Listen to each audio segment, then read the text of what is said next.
Hey guys, Mr. Amari here again with another photo editing tutorial. Today we're going to be going over some basic ideas of how to use the transparency layers in your layers tab. We're also going to be looking at how white balancing and color temperature can affect your image and how you can mess with that to make two different images look more like they belong to each other. And then finally I'm going to show you some fun stuff to do with the clone stamp to complete our picture today. So let's get to it and open up our pixeler. Okay. So a lot of times you guys will see pictures that have these beautiful landscapes where you'll see like a mountain range or something and there's a lake underneath it or an ocean underneath it. And a lot of these pictures will have these beautiful reflections of like the sky and the mountains from the top part of the picture reflected in the water, and it looks amazing. And sometimes, yes, you'll get lucky enough to actually capture that in nature, and you'll be able to, actually get that in camera. But a lot of times, a lot of those photos you see that are like that weren't captured that way. They were taken and there was no reflection in the water, but then they did a couple of basic things in their photo editing to be able to get that effect. I'm going to show you how to do that right now. So, right here I have this beautiful picture of mountain range that I found, using my image search. And I want to go ahead and give that nice reflective look. This blue water looks amazing, but it'll look even better if I can have that nice reflection of the mountain range in the bottom here. So you can do this one of two ways. You can decide, do you want just the mountain range to be reflected here, or do you want the entire top with the sky to be reflected? So we have a mostly straight line here separating the top from the bottom, but it's not quite straight enough for me to just use the marquee select tool, where I can just put a box around it. What I'm going to do instead is I'm going to use my old friend, the polygon lasso tool that we've been using so much these days. I'm going to go ahead and I'm going to create a nice little outline following the tilt of that line separating the water and the sky. And just make this nice box going around the entire thing. So now I have a nice mask set up here of just this top part of the picture. Of course, then I'm going to go to edit, I'm going to go to copy, and then I'm going to go to edit, and then I'm going to go to paste. So now I have two versions of this, right? I'm going to line them up so that they perfectly cover each other. And then if you notice my bounding boxes here, when I use my select tool, the very top tool here, the arrange tool, I'm going to go ahead and go to this circular bounding box here that I have. I have my normal bounding boxes that we know that when we click and drag changes the size and orientation of the picture. With this, the circle, we're able to actually rotate the picture. So the hand icon should go over it. I'm going to click and hold. I'm just going to move my mouse in a circle to rotate it. Now I want to do it exact here. I want to keep it nice and straight. Get an exact 180 degree flip here.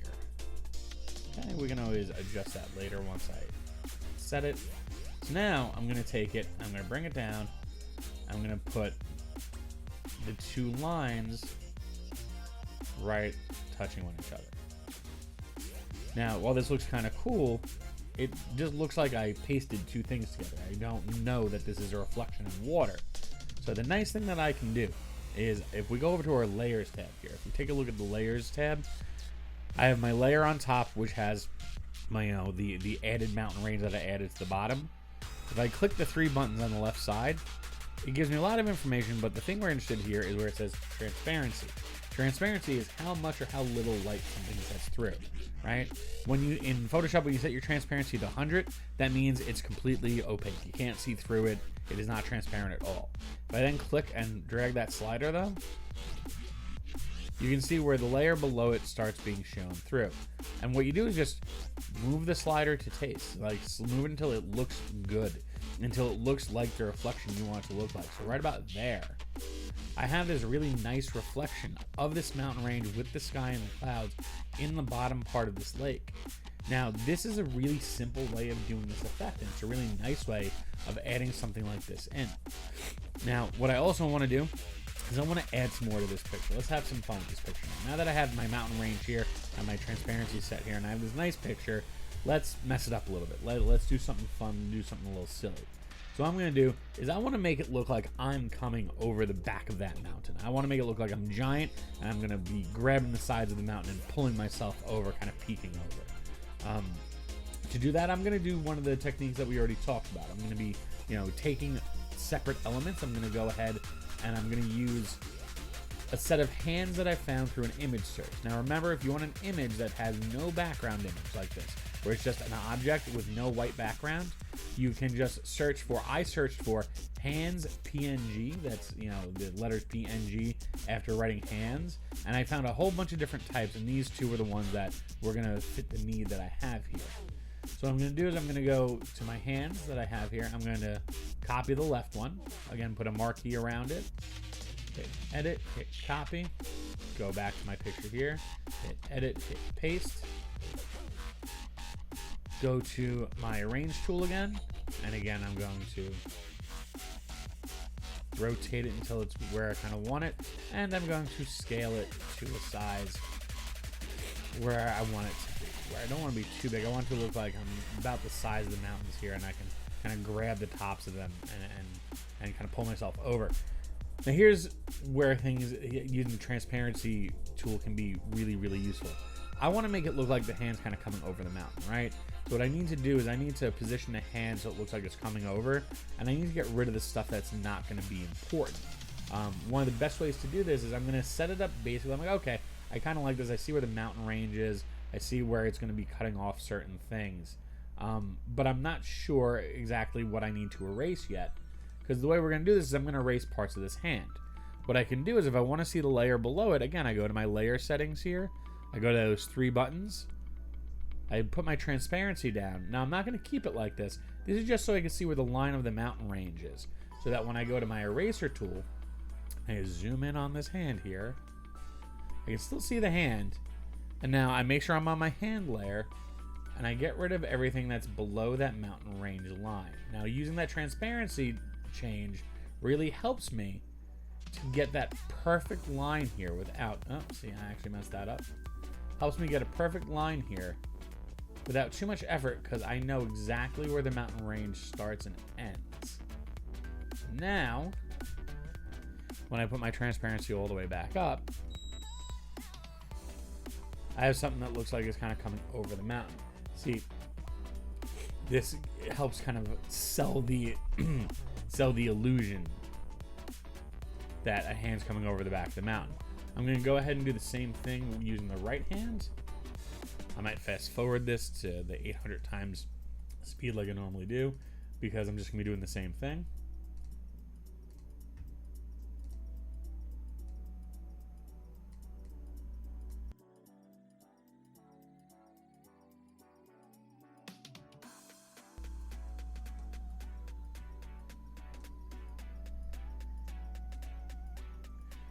So now you notice with this one I went a step further. I made sure that I had some pieces here that are going to overlap with the mountain. So the fingertips kind of overlap with where the mountain is. So again, not bad. Little adjustments here and there just to make sure it's fitting completely where I want it to fit. So again, it looks like I have two hands coming over the mountain. Now I'm going to add a face in the middle. I'm going to add my face right there in the middle so I can go ahead and make it look like I'm pulling over the mountain. So I'm going to go ahead to a picture of me that I have. I've already gone ahead and used my polygon lasso tool to lasso out my head. As you can see, it's a slightly older picture. I'm going to go ahead, I'm going to copy my face. I'm going to go over here, I'm going to edit and paste. And gigantic, of course, but as we know, we're going to go to our free transform here. Go to my bounding boxes, bring it down, get it to about the size I want it to be. Now I want it to look like I'm kind of peeking over the mountain range, not seeing kind of my whole face. Maybe let's set it up to where I'm coming up this way. That way I'm going to lose anything below the mountain range here. Nothing's going to be overlapping. So from about my jaw down to here, I'm going to erase. And again, I'll do the same thing. I'm going to go ahead. I'm going to throw the transparency down a little bit. Get my eraser tool, zoom in on it. And then anything below that mountain range gets going. And again, always make sure whenever you're doing stuff like this, take your time, go slow. If you don't take your time with it, you're going to spend more time going ahead and fixing the mistakes you made than you would just doing it right in the first place.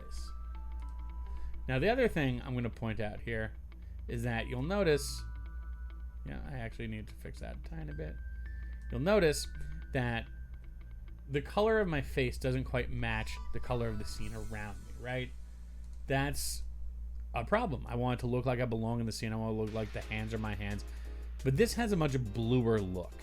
This is, what we call the white balance or the color temperature of a picture. Whenever you take a picture, your camera is seeing your image with a specific type of tint, or what we call the color temperature.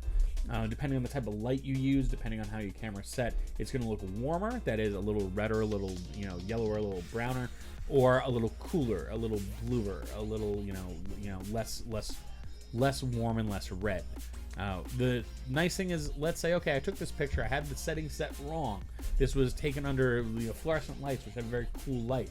I can go ahead and I can actually adjust my face here to be more like the color temperature of the hands and the picture around me. So what I do is make sure I'm on my face here, go to where it says adjustment in the top left, and then I'm going to go to where it says temperature and tint. Now the temperature right now, it's dead center because it's starting with this is at 0. It was taken at this very cool temperature. And if I slide it to the left, it gets bluer. You can see I can make it cooler. But if I slide it to the right, it gets a little warmer. Now the problem with just upping the temperature is it gives it kind of this sheen. It gives it a tint of very brownish or very reddish. So what I can do is take my tint slider, move it in the opposite direction, and you can see that it starts fitting a little better here. So what you want to do is you want to mess with the sliders a little bit in this way until you get something that's looking like it fits with the rest of the picture. So for my quick and easy thing here, that's looking pretty good. Definitely night and day from what it looked like before. Go ahead, I'm gonna clean up my edges here. Make sure I got the mountain kind of covering my face at least a little bit. And so here we have it looking like I'm coming over the side of the mountain with my hands coming over. Now, one of the other things you can do, one of my favorite tools to use, is what we call the clone stamp tool. Let's say I want to add a little bit more interest to this picture. I want to go ahead and I want to put a third eye right up here in the corner, in the middle of my forehead. Now, instead of going through with the polygon lasso tool and try to get a perfect edge on this, what we can do is we can use what's called the clone stamp tool. That's this tool right here on the left. Now, the clone stamp tool is very useful for a lot of different applications. It's used sometimes to cover things up. It's used sometimes to just get the coloring right around something that you've changed. Or you can use it to actually just create a whole nother object somewhere else on the picture. So the way we start here is once you click on it, you'll have the mode is going to be automatically set to source. Source meaning you're now going to click and tell it where you want to start. Where is the thing that you want to clone? I'm going to click the center of my eye because that's what I want to clone. When you click it, it'll automatically bring it over to paint. That means that now when I click my left mouse button, instead of selecting a source, it will start copying what's over here. So I go to the middle of my forehead, and you'll notice that you have a little crosshair right there in the middle of my eye. I use that as my guide. As I move my mouse, I'm basically moving the crosshair to make sure it's only getting the things I want it to get. I don't want to get anything else, just my eye. So I'm going to go ahead and get the eye there.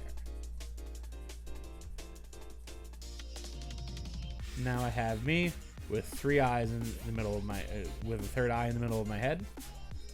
Not a bad, addition. Now the last thing I'm going to show you how to do, let's say I want this to, I don't have a reflection of me with my hands in the mountain range and the thing. I just have the mountain range down here. So what I can then do is I can go ahead and I can do what's called flattening my image. Instead of trying to take each of these and then flipping it and doing the transparency after creating a copy of it, I now have my composition made the way I kind of want it to be made. So what I can do is I can take each of these 3 different elements that I have here with the background, and I can do what's called flattening. So when I click on my layer and I click on the 3 dots on the left, you have a couple of options here. Something called merge down, something called merge visible, and something called flatten image. Flatten image will flatten the entire thing, background and everything, down into one image. Basically, you've done everything you want to do, and now you want to make it one image. We don't want to do that just yet. I actually don't like doing that until I actually save the image itself. Merge down, merge visible I can go ahead and I can click certain things to be visible and not visible by clicking these little check boxes. And that way I can click, okay, I don't want this and this to merge. I just want these things to merge. So I can click here, then click merge visible. And it'll just take those visible things and make it into one layer. Now, what I usually like to do, just to make sure I'm doing things the right way and being careful as possible, is I start from the top and then I do a merge down. Now, when I click on there and I hit merge down, it will merge or attach itself to the layer below it, directly below it. So that'll get me now that right hand and that face is connected. Then I do a merge down again. And now I have everything kind of merged the way I want it to. Now what I also want to do is I'm going to go ahead and just take this and do the same thing I did last time that I did with the mountain range and the sky. Okay, so now let's say I want to put the reflection of myself in the water here. There's a couple of ways to do this after I've merged down everything into this one layer here. So I have all of me merged into a single layer, so I can move this as I need to. What I'm going to want to do though is I'm also going to want to add in the mountains too. So if I try to take this and flip it and put it underneath, I'm gonna have a heck of a time trying to kind of match things up exactly as they were. What I can do just to make things a little easier is merge this with a set of the mountains so that I can just more easily make everything fit. So what I'm gonna do is I'm gonna go to my background layer. I'm gonna go to my polygon lasso tool, again my handy dandy little tool, and I'm going to lasso out the mountains.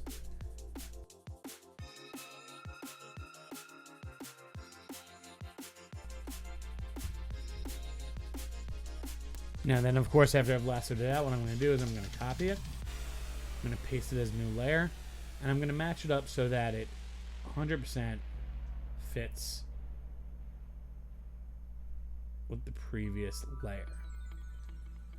Now I'm then also going to make sure I have it below my hands and my face here. So pretty good.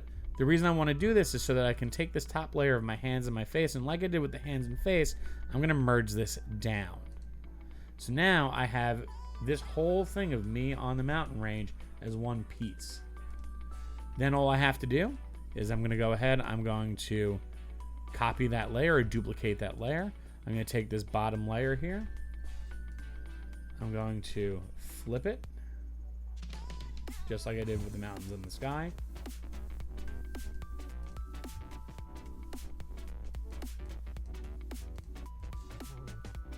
Bring it underneath here, back where that was, and then do the same thing we did with the mountains in the sky. We're going to match this up as best we can. Okay, so you notice that one of the big things here is that the face and the hands don't line up because it's not an actual mirror flip. You know, when you look in the mirror, it reflects. It doesn't turn things like we just did. So easiest way to do this is once you have your layer selected that you want to move, you have what's called a horizontal or vertical flip. Now we're flipping it this way, so it's flipping horizontally. So when I click that, it'll flip it so now the head and the hands all match up, and the mountains all match up to where they should be. Now since our little horizon line here was not exactly straight, we're going to have to use our arrange tool to just kind of rotate and kind of fudge things up a little bit here, just to kind of make it look like it should. Now the best part is, since we're going to be using this as a transparent layer here, it doesn't have to be quite exact. There we go. And now we have a nice straight horizon line here. We have this, and then of course this layer on the bottom, we go ahead and we use our new transparency technique, and we go ahead and we make that a bit more transparent. And then there we go. We have ourselves a pretty nice, you're kind of transparent, like here's me and then here's the mountains underneath. So those are a couple of tools that you guys can use to create some kind of fun photo composites and to take a picture that maybe you've taken of a background. Maybe you're walking around and you have anything where you're going to have kind of that straight horizon line and maybe you have water underneath. You're going to be able to have a reflection underneath. So yeah, I hope you guys have had fun with these photo editing tutorials. You know, keep on taking those pictures and keep being creative with how you edit them.